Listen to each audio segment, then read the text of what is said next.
বিসমিল্লাহির রহমানির রহিম। সুপ্রিয় শিক্ষার্থী, আসসালামু আলাইকুম। আশা করছি আপনারা সবাই ভালো আছেন। আলহামদুলিল্লাহ, আমিও ভালো আছি। সুপ্রিয় শিক্ষার্থী, বর্তমানে নতুন কারিকুলামের ক্লাস 8-9-এর যে ইংলিশ বইটা আছে সেটা লিটারেচার ভিত্তিক হয়ে গেছে, অর্থাৎ লিটারেচার বেজ। বর্তমানে আমরা ক্লাস 8 এবং 9-এর ইংরেজি বইটা পড়তে গেলে দেখি ইংলিশ লিটারেচারের অর্থাৎ ইংলিশ অনার্সের বিভিন্ন কবিতা এই বইয়ের মধ্যে ইনক্লুড করা আছে, যেটা অনেক ভালো।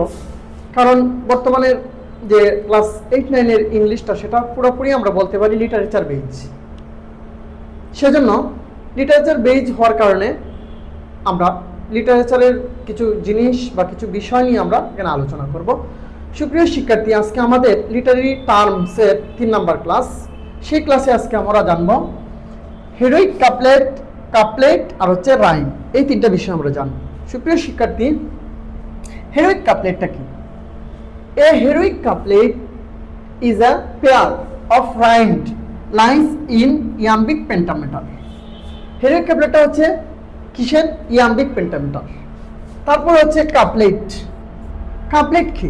কাপলেট হচ্ছে কি, আমি যদি তোমাদেরকে বলি, এখানে বলা আছে যে a couplet is a pair of rhymed lines।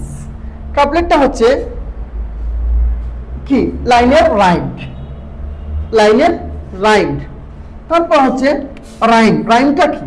Rhyme হচ্ছে rhyme is the sameness of sound. শব্দের সেমনেস অর্থাৎ শব্দের একতা বা শব্দের সেম হওয়া, একই হওয়া। In the closing syllables. Close মানে কি? শেষ। সিলেবল হচ্ছে কি? শব্দাংশ। শব্দের শেষ অংশটাতে কি? সেম হওয়া। Of different lines in bars. Bars অর্থ হচ্ছে সার্থক লাইন। তাহলে আমরা রাইমটা বলতে পারি, রাইমটা হচ্ছে কবিতার বা পোয়েমের লাইনের শেষ ওয়ার্ডের শেষ সিলেবলের সাউন্ডটা মিলে যাওয়া, সেটা হচ্ছে রাইম।